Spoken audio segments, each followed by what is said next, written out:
Die Politik des eigenen Landes mitzugestalten ist ein demokratisches Menschenrecht. Aber wie wählt man richtig?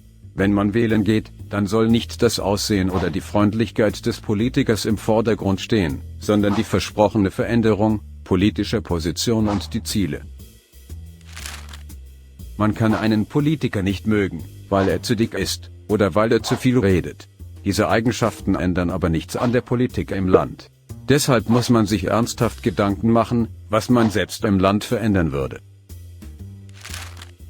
Dann kann man nachschauen, was die verschiedenen Parteien und Politiker genau wollen und was diese verändern würden. Doch viele Parteien und Politiker kennt man gar nicht. Welche Partei vertritt meine Positionen? Welcher Präsident würde mich am besten vertreten? Dazu gibt es viele Hilfsmittel. Bei der Suche nach Parteien, die deine Meinung vertreten, kann dir zum Beispiel eine Smart Spider-Darstellung helfen. Der Smart Spider zeigt, welche Meinung oder Position eine Partei zu gewissen Themen hat. Jeder der 8 Richtungen steht für eine politische Ansicht. Je näher die Zahlenwerte bei 100% stehen, umso wichtiger findet diese Partei dieses Thema. Links in Smart Spider stehen Positionen, die den linken Parteien wichtig sind.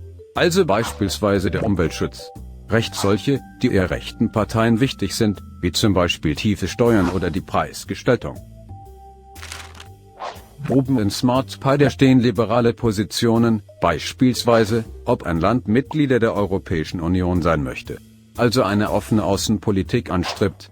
Und unten stehen konservative Positionen wie zum Beispiel eine harte Asyl- und Ausländerpolitik. Parteien, die an linken und rechten Themen gleiche Prioritäten setzen, nennt man Mitteparteien. In der Türkei wäre die AKP, Partei für Gerechtigkeit und Fortschritt, eine solche Mittepartei. In Deutschland die CDU und in der Schweiz die CVP. Auffallend bei allen 3 Mitteparteien ist, dass diese eine religiöse Gesellschaft ansprechen. Um ein genaues Bild von den Parteien zu bekommen, muss man die politische Landschaft der Parteien kennenlernen.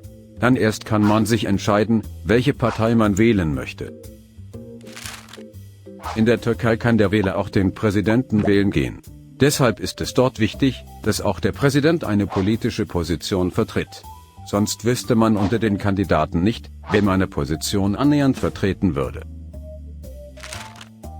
Das war eine der wichtigen Reformen der türkischen Verfassung bei der Abstimmung zum Präsidialsystem. Das Allerwichtigste ist jedoch, dass man wählen geht. Denn mit einer tiefen Wahlbeteiligung wird die Demokratie im Land nicht vollumfänglich ausgeschöpft.